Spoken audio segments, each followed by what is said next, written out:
And as the last ban comes in, gentlemen, what do we expect to change other than the bans that haven't really? Well, there's your first answer. Kalista going to be picked up here. The Ashe was banned out earlier this time around, so now the question is, does Maokai Jace go to T1? Are they going to be interested in taking that? Rel was actually passed over. It's such a big one for Oner. There is obviously answers that they could go towards, like the Senna type lanes, like some of those aggressive lanes that we've seen with Caitlyn and Varus as well. Also wondering if they want to pick up the Aatrox here or go for the counter pick again. Zeus was such a big part of what made the previous game work, and the Renata pickup is a no-brainer that has to be taken away to both deny Crisp, the champion I think he's looked the most impressive on, as well as deny specific that Kalista-Renata combo that has been so successful. Even so at last game, even with the laning phase, they got a slight lead, but it wasn't like they completely blew out the lane. But in mid-game skirmishes, playing against it becomes incredibly hard. And we'll see what other answer is going to get picked up here. Personally, I would love to see Oner on his Rel, try to pick it up maybe in rotation. And this is Gumayusi's Draven, a champion that he debuted on as well. Extremely aggressive and really strong into the Kalista. This is one of the many problems you have about dealing with T1 on red side. You go for Kalista first pick, something that does have a lot of lane power. One of the only ADs that can really fight fire with fire down there is the Draven. I would like the Senna again, though. I think for Crisp, it's a strong laner. We've seen this actually work pretty well in the past also, but this is a tough lane to deal with, and have to see if Crisp is confident to go for it. It is going to be locked in here, so the final pick on the blue side here rests in Xiaohu's hands. Could be full Shadow Isles with a Maokai lock in here, but I don't know whether you're necessarily super excited about seeing a Maokai. We'll see where Xiaohu is going to go. I kind of expect a jungler just to keep these solo lanes a little bit more up in the air, unless they just want to grab the Aatrox and make sure that can't be banned away. But no, it is going to be the 3-piece Shadow Isles with the Maokai lock. And specifically, weiwei obviously had an amazing game. It wasn't enough, but his early ganks were really good. And if the team didn't fall behind the way that they did, might have been able to set up objectives the way we've seen Maokai do really since last year at Worlds. Champion has been around for a while now. Now, T1 can either try and secure Oner his Rel if he wants to go in that direction. Poppy's another that we know he loves, and Poppy into Kalista specifically, I think, is a really good angle. Sylas, also a good option. It's available for Faker this time, and anytime Maokai's there, it's really, really strong to be able to have that counter engage. You basically just have the more powerful version of that ultimate. Senna ult has some value for cross-map as well, so definitely a strong angle, and also a pretty good denial pick for some of the things that you might expect them to go towards. And also, it does mean that T1 is now forced to ban away. Blind Sylas can obviously be punished. The Jace, I think Xiaohu actually had a great game on the Jace last time around. They were able to play around, and these new outs didn't really end up mattering when we got to the fights. But T1 going to try and make sure that Faker does actually get through the lane. Last time around, we saw Weibo target Oner, and I think they're going to try again. Even though it didn't work out, his lead was still incredible. Poppy and Rel, to me, are no-brain bans here. Yep, the Sejuani will still be up and available, though, and Permafrost value alongside a Sylas in the mid lane can definitely be very, very scary, augmented by Zeus picking up something pretty strong, bruisery on the top side. Exactly, and almost guaranteed you think Zeus is going to play one of those types of champions. It's going to be an Aatrox or Ione or something along those lines. That could be a strong pairing, so it's tough. I am almost more afraid of the Sejuani from this point, even though I associate Owners much more with the Rel. Pick your poison, and they said no. We'd prefer not to. That can be up to Oner if he would like, and so we'll see whether it is going to be the Rel or the Sejuani. Yeah, this is going to be an interesting choice. I mean, I think if they go Sejuani here, they're going towards double melee pairings, but instead it's going to be the Nocturne. So denying some of the ability, I think, of TheShy to play through side lanes. Potentially, you're worried about some sort of side lane picks, some ability to 1-3-1. This really makes that difficult.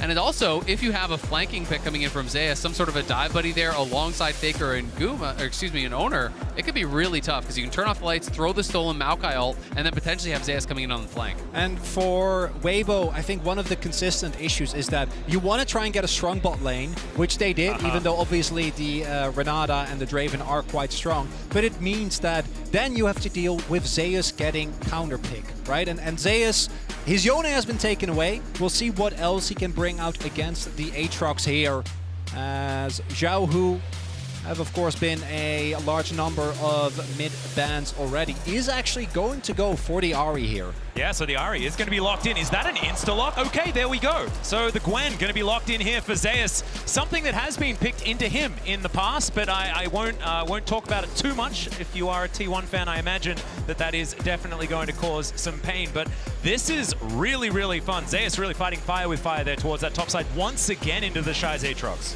It's going to be interesting.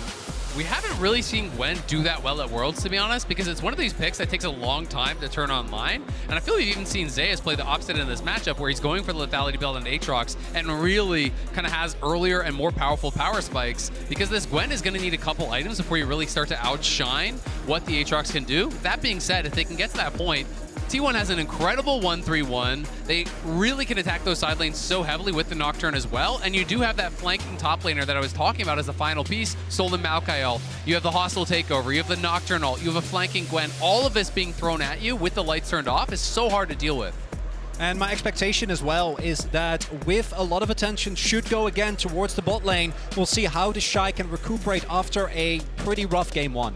Exactly right, but fist bumps have come out between our coaches. It is time to get onto the Rift for game number 2. There is match point on the line for T1, and Weibo could bring us to a best of 3 here at Worlds 2023. And I think everyone is aligned in just wanting as many games as possible here in this final. The last couple of years have been pretty good as far as games in the finals are concerned. And so hopefully they can bring us to one of those, even if it could bring some heart attacks here to the Gochok Skydome. I imagine that it could be a difficult time. Yeah, since 2018, it's only gotten better, right? We got 2 free zeros, that's not so great, a free 1, and then back-to-back free 2s. Yeah. And those are the most fun and stressful. Certainly the most stressful and the most fun. Chronicler, you're exactly right. And here we are into game number 2. Weibo gathering up towards this bottom side. And T1 not going to be walking too close to where all 5 members were positioned. So nothing to worry about too much. And you guys can remember, you can log into your Riot account on lolesports.com and watch Worlds live to earn exclusive Worlds emotes and icons. And we'll see whether Weibo or T1 are going to be flexing any of those here in the game. And you can see that side lane ward here from Weibo trying to maintain side lane advantage. They have to be winning out in this 2v2. They need to utilize that Kalista to be the one stacking dragons, much like T1 did last time. But T1 did take the time. Zeus went in, got that deep ward, so then I have full info on where weiwei is going to be starting. Is going to be looking for this top towards bot clear, because it's going to be this classic Weibo playstyle that we have seen so much of at Worlds. Focus towards bot with the Kalista. You have to have it. Also have both junglers pathing towards the bot side of the map, but obviously weiwei going to be way stronger early on Oner, mainly looking to cover in case they do see weiwei show up in the bot side. Do note that they do have a ward on his blue, so the T1 bot lane is very aware as, the bot flash lane already out from Gumayusi. His light's relatively low as well, but that is definitely a trade that goes incredibly well here for Weibo. Zeus also taking a fair bit of damage towards this top side. Weibo Gaming, they are not backing down yet. Yeah, it's getting spicy here early on. Chris trades out his heal, but they get the flash off Guma, the ignite off Keria. Light pretty low as well, but they can just push this in, potentially look to reset, and maybe if weiwei is coming down here, set themselves up in a great position. But look at Oner looking for this wraparound here. Yeah. Xiaohu likely can walk it out, but we'll see if he's forced to use the summoner. He's level 2, so doesn't have it. There's the flash chain. That is going to get the flash out from Xiaohu. Oner is going to back away. Will have his spell shield available.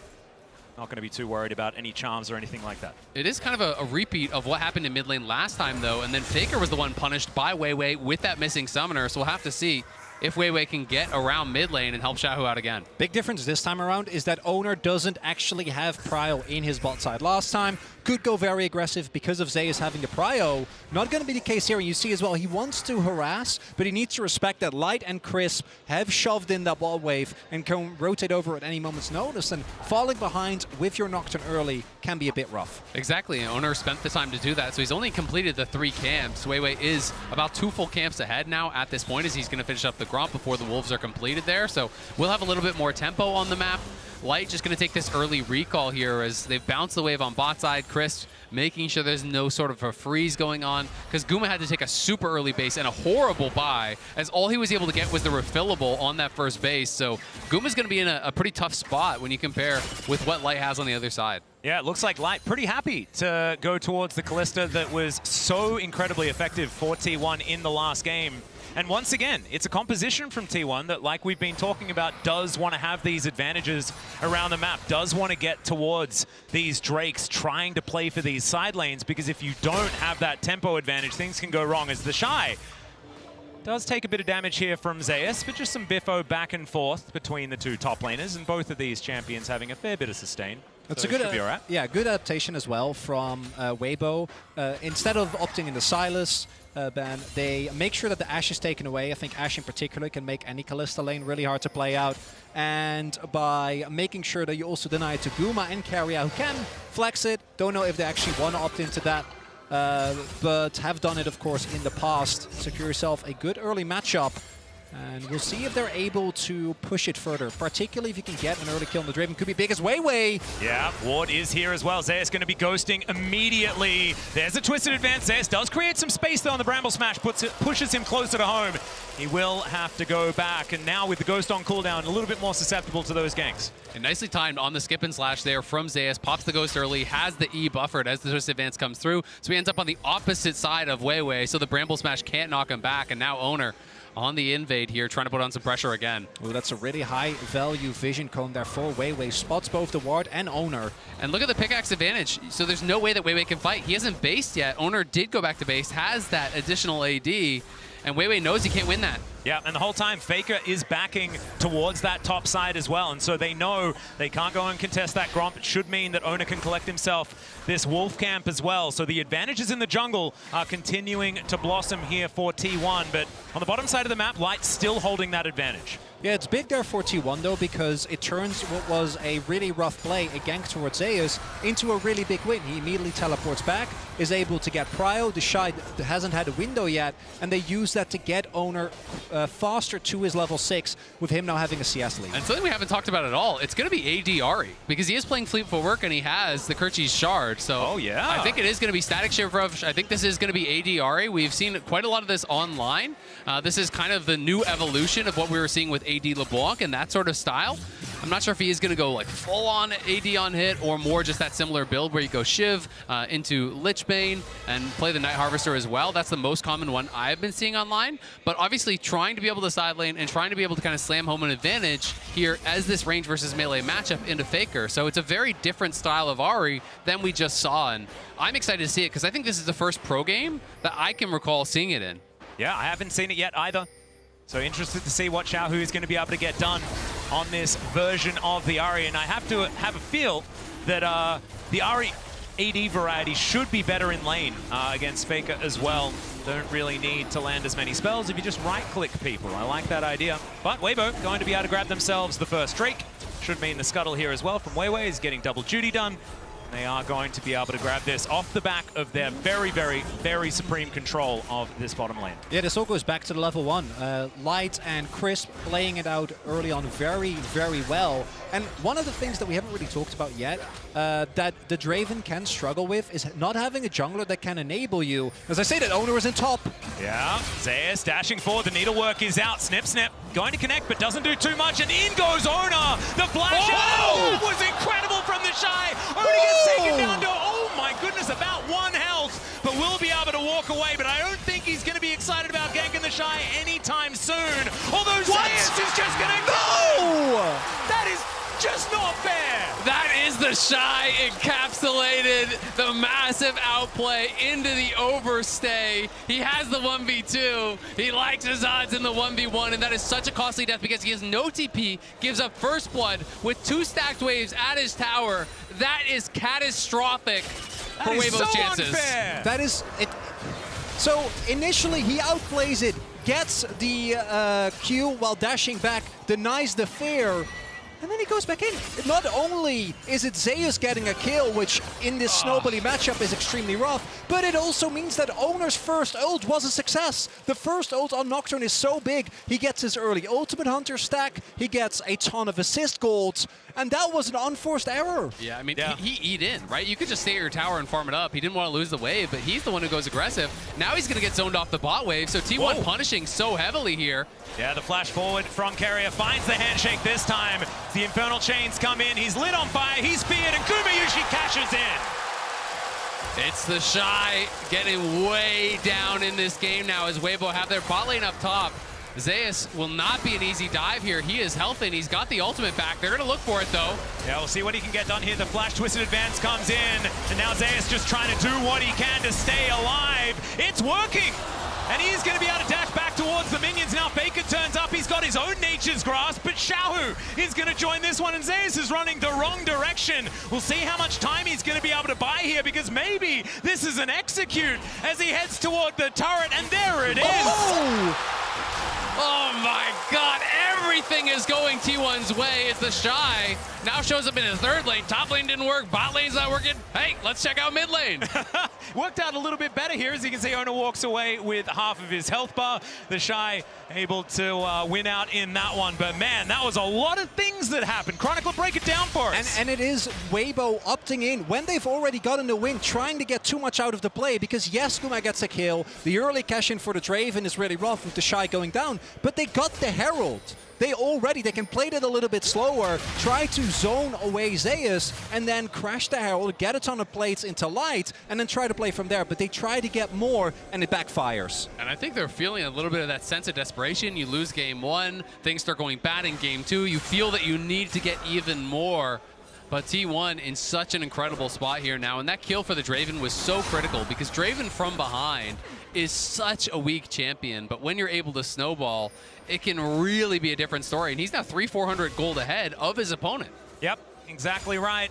And okay, Faker diving in here towards Xiaohu, of course. This is our featured matchup, thanks to Mercedes-Benz. And some scuffle, but not too much more than that. We are just going to back away. So I got a little bit overexcited. That is fine. Keria going to be snared here for a moment. It's Gumayusi down here, like you say, with that extra money. But his Draven didn't work out for him. Last time he played it, of course, in the finals against Gen G. Hasn't played it this tournament yet, though, and this is one of his favorites. And next comes the setup for the Ocean Drake.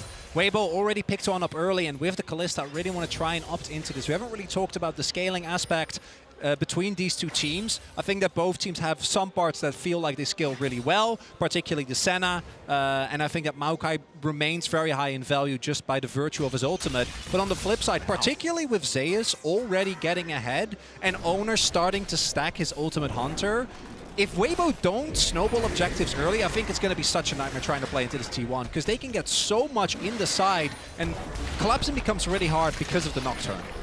And the build from Xiaohu, I'm finding a little bit confusing, because he did start with the Kerchi's Shard, and now he's going into what looks like a Liandry's here. So it looked like instead we've backed off like 5 patches or something. I think we've seen this before. It reminds me of what Showmaker used to do. I think it was LeBlanc. It might have been Ahri versus Galio, where you go fleet and early AD just to have an extra edge in lane. Yeah. But it is a lot of gold that you invest, and as we can see, Faker, not even taking into account first strike gold, has been able to stay on parity on the Sylas. Absolutely, and it's going to make it that much more difficult when you're talking about in the 5v5s, dealing with Guma and dealing with some of these champions in the backline that he's going to be trying to burst down. That job becomes that much harder when you don't have the extra electrocute damage, when you don't have that early mythic completion. But it is going to be Weibo taking the second dragon here. We know it's not going to be a Chemtech Soul, so it should be a good one. Yeah, and it's also going to be a teleport in T1, not wanting to give this one up as Faker turns up. Nature's Grasp going to guarantee the dragon to hostile takeover, chasing Weiwei, but just dissipates before it gets there. Once again, it's going to be a Cloud Soul. Love to see it. I could imagine that Weiwei is pretty upset about that. But remember, we're taking the Drake for water's sake. And there's a fight towards this top side. TheShy taken down to about 50% health. He's trying to avoid the potential needlework. There were none more remaining, and Zeus is going to back away. But remember, We've teamed up with Amazon Web Services for a new campaign called Take the Drake for Water's Sake. For every ocean drake taken, AWS will make a donation to water.org. That drake was the 47th ocean drake slain since Worlds 2023 Swiss stage. And we can have it both ways. We get the ocean drake and still a cloud soul. I know, isn't it glorious? It's beautiful. That's absolutely fantastic. We've washed off the Chemtech with the ocean, and then it's now windy. Now we're enjoying ourselves in the breeze. Oh, it's just fantastic. Well, and Zeus from this far ahead of TheShy, Cloud Soul would be terrifying if he's going to be able to get that. It's actually so good on Gwen. Weibo are pushing heavily on bot side. If TheShy walks up, he could just be dead again. Everfrost gets the slow. Chainlash is going to come down as well. Faker doing a fair bit of damage. Did invest his stolen ultimate there. I believe it was probably timing out relatively soon. Trying to get some value as in goes Oner. Finds the paranoia, but you can see TheShy is going to be all right. He even gets a cheeky little shield there with the Dawning Shadow Light, not wanting to leave it up to chance. I mean, this Aatrox is going to have such a tough time. He is going for the lethality build, and he's doing it from very far behind. You know, closing in on 40 CS deficit. He is going to be obviously able to pick up some of this to even that out a little bit, but the additional kill is also in Zeus' pocket. And this is a matchup where, as the Gwen, when you get through those earlier stages, you can outscale. When you're getting towards multiple items, it just kind of gets better for you. So TheShy is going to have to turn in an incredible performance, and we can see it in the MasterCard lane economy snapshot. It is heavily favored towards Zeus, who had a really good game one and is set up for success here in game two. And I tell you what, if you're a Zeus fan, you're feeling absolutely fantastic that he's having this kind of performance in a final. Because these have been the times where he has crumbled in the past, and so far it's been back-to-back games where he is the guy. And this has been the story for this T1 roster. You know, they have been so close so many times. 4 times they have lost in an international game 5 and not been able to claim that big title they've been chasing, but Zeus showing up so far. Yep, another teleport to come in here as they do manage to secure this Rift Herald. We'll see whether Weibo can get themselves out of here. Light going to be hostile takeovered, but he's the only one, and now Zeus looking for the target. Faker dives in though as well. He's going to collect the first with the help of Oner. TheShy goes down, the rest of Weibo will scatter, but they do get the objective and only lose 1 for now. And Weibo gonna be happy that they, at the very least, they did get the Herald, but they did have to invest a lot. Teleport used by T1, but outside of that, and Gumayusi's clans not too much look on the other ends. No flash for Weiwei, no flash for Light. Those are going to be big cooldowns in the possible fight for Soul Point that I think Weibo was going to be looking for in about 2 minutes. That stolen Maokai ult from Faker got incredible value. Weibo was kind of panicking. They had to make a run for it here. And Weibo are able to secure it, but it's Faker on such a good angle, coming in from the top of your screen, able to find this stolen Maokai ult. Weiwei uses his to just try to disengage the hostile takeover, but look at the angle here from Faker. Everyone from Weibo sent packing. They're trying to line up to avoid it, but the flashes have to be used. And that is with Xiaohu doing so much heavy lifting. Keeps Keria and Guma out of the fight. Keria was also unable to hit anyone, and he's giving me really big barrel energy with the amount of things that haven't been able to hit.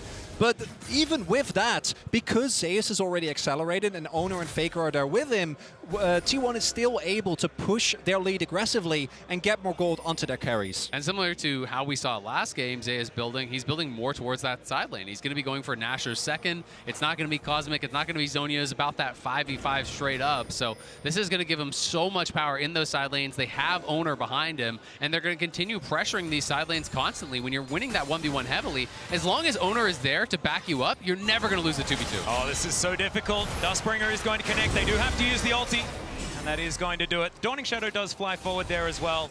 And once again, they just have to get out. And I believe, did Oner even use the ultimate? No, and that's going to be the fight for T1 looking way better, right? 25 seconds till the Drake spawns, and now Crisp doesn't have his ultimate, and neither does Xiaohu. It's going to be really tough, and the flashes aren't going to be up either. You look at Light, he's not going to have his flash. He doesn't even have his cleanse yet.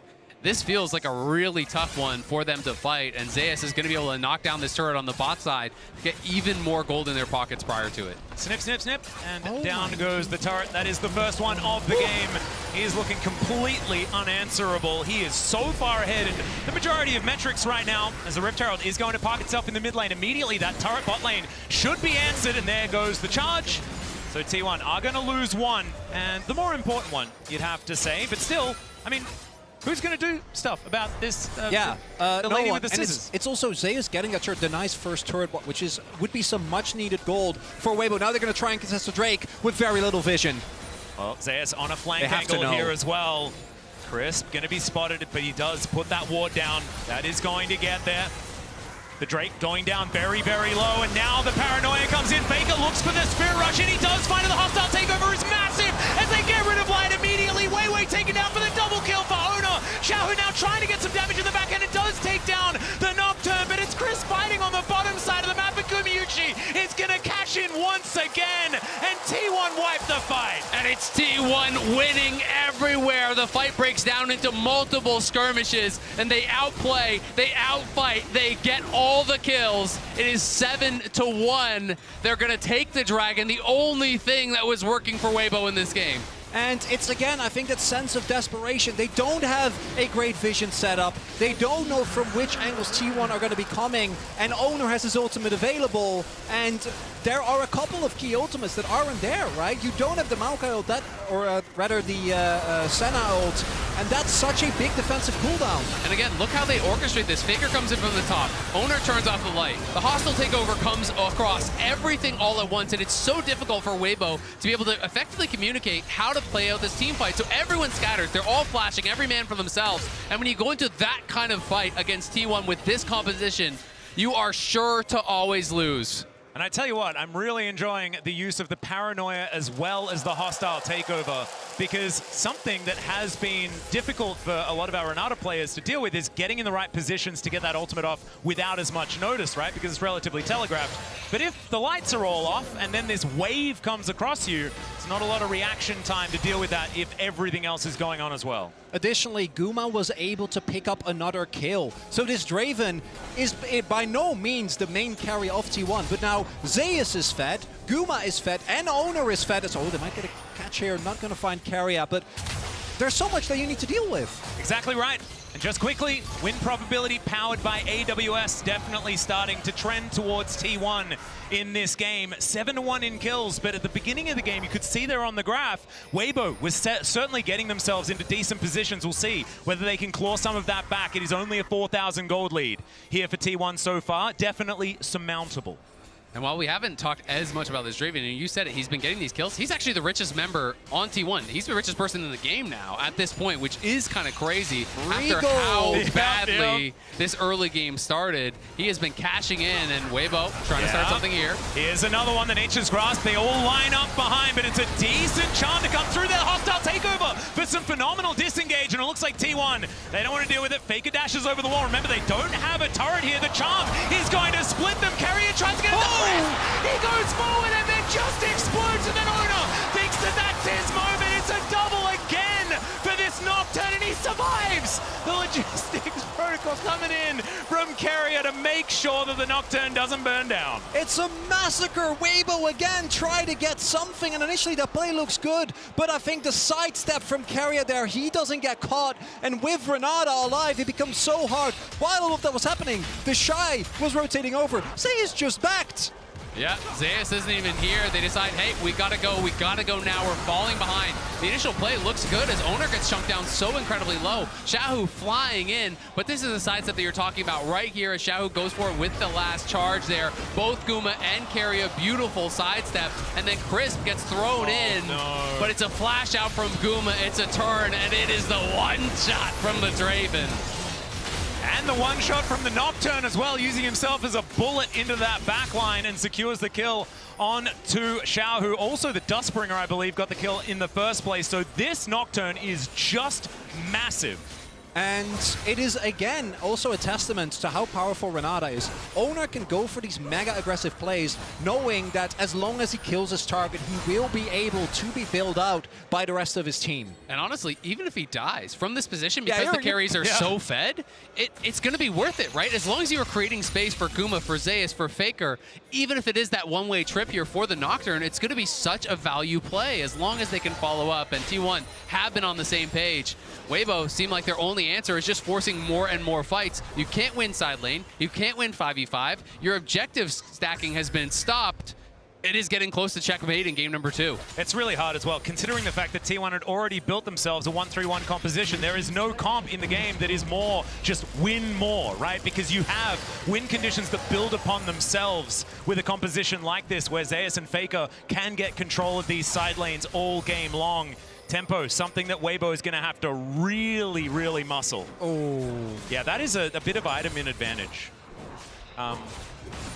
Yeah. And when TheShy shows up to a team fight, he is going to have to be absolutely perfect to get anything done, because you are so squishy. If you can't get that first kill for the Dustblade proc to be able to survive, you are going to be paper, because one little CC hits you, Guma's going to kill you instantaneously. He's got 0 armor, he's got 0 HP purchased, so this Aatrox is going to be really squishy. Additionally, Weibo, after game number 1, obviously tried to pivot, tried to play much to a bot side, and even with them setting Guma up for a deficit, the main issue is just the other lanes. T1 has been able to get the counter pick towards top side twice, and Weibo, you gotta imagine, if T1 is able to play it out from here, have to try something else, because this blind Aatrox, even when protected with bans, just isn't working out. And I think we have to talk about the journey that Oner has had. You know, he is one of the players that has been so criticized throughout this year. And how good has he been in this series? How good has he been at Worlds? And this whole tournament, exactly, and on tanks normally, right? But this Nocturne performance, he is playing reserved. He is going in at the right times. This is an Oner that is playing extraordinarily well. And it also goes back to when Oner initially looked to be his most dominant. His Lee is his most iconic champion, right? Yeah. It's more the carry style as we get a charm. Yeah, Faker is going to break it. Oh, no. He uses it in order to close distance back again, I guess. But never mind. Nothing too much more going to happen. T1 with the opportunity to stack 4 Cloud Drakes. When you and they're going to start with the second. Exactly. When you talk about the comfort and the ability to go towards things like the Lee Sin, I think that has been somewhat indicative of what T1 have wanted to do here at Worlds, and the meta shifts that they have brought in is Oner maybe looking for a fight. Yeah, they find TheShy, but he just umbrally dashes over the wall. He will keep himself alive as Weibo just regrouping once again, spotting out the members of T1 moving back from that Drake. And now moving towards the Baron pit. It is 25 minutes into the game, and T1 hasn't gone for a Baron just yet. You can see that they have changed a little bit. Very reserved. Yeah. Yeah. They've really matured, you know. The Baron's been alive for 5 minutes. Now they give it like 5 minutes. This is not by T1.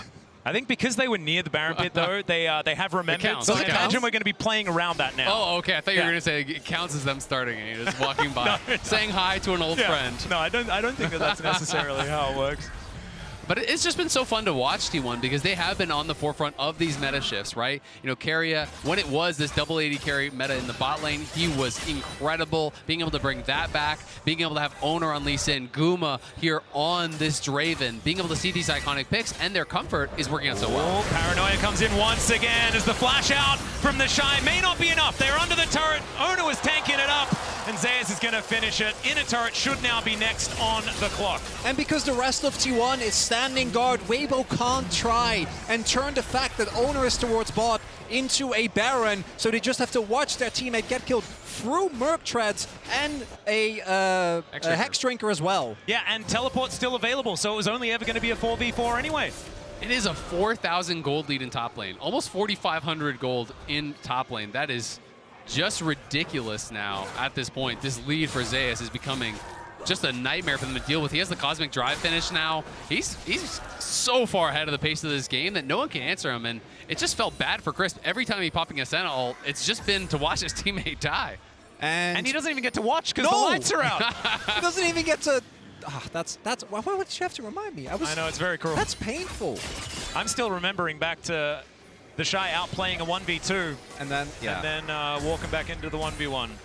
As Oner is going to get charmed. It's a decent amount of damage, but he is very far ahead, and he will just be able to wander his way out. And the problem for me now is that reactively, the Weibo comp, individually they can pick up very well, but if you don't get to the objective first, it becomes very hard to contest, and right now that's not the case. Yeah, they're definitely not there first. The Baron is down very, very low. There's the Paranoia as they look to try and burst down the Baron. They do collect it, and now the hijacked ultimate comes through from Faker. Now Zeus dives in. He's taken matters into his own hands. He hasn't taken any damage. weiwei has to run away.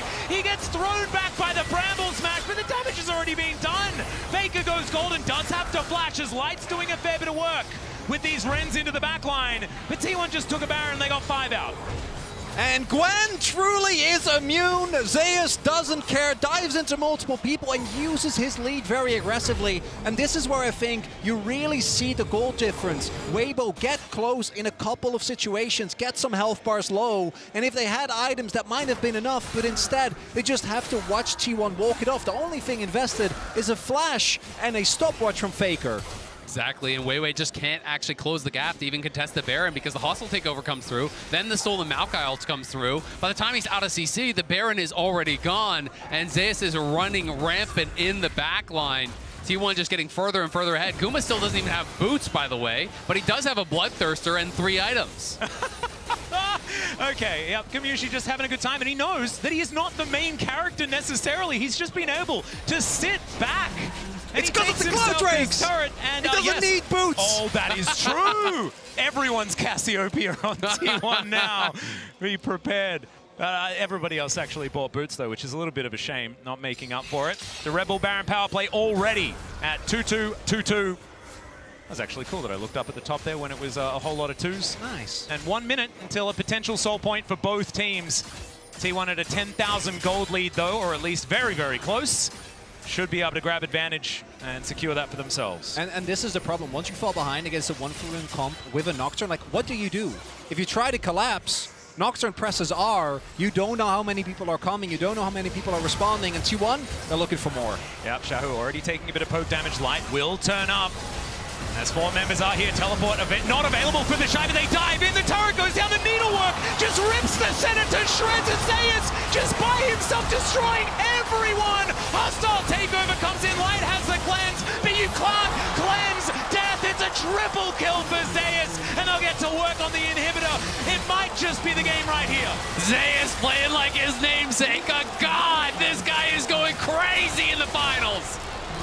Just extraordinary as Zeus helps clear up this second Nexus turret, and T1 at match point already. And by the end of that game, the kill score is 1-14. That was a little bit even more one-sided than the last game. And T1 really on the back of Zeus, the man who had been performing less good, we should say, in some of these finals in the past, really showing up here today. This is exactly what we've been touting for this guy for so long. But T1 are 1 game away from clinching their 4th Worlds title. But before we get into break, let's have a look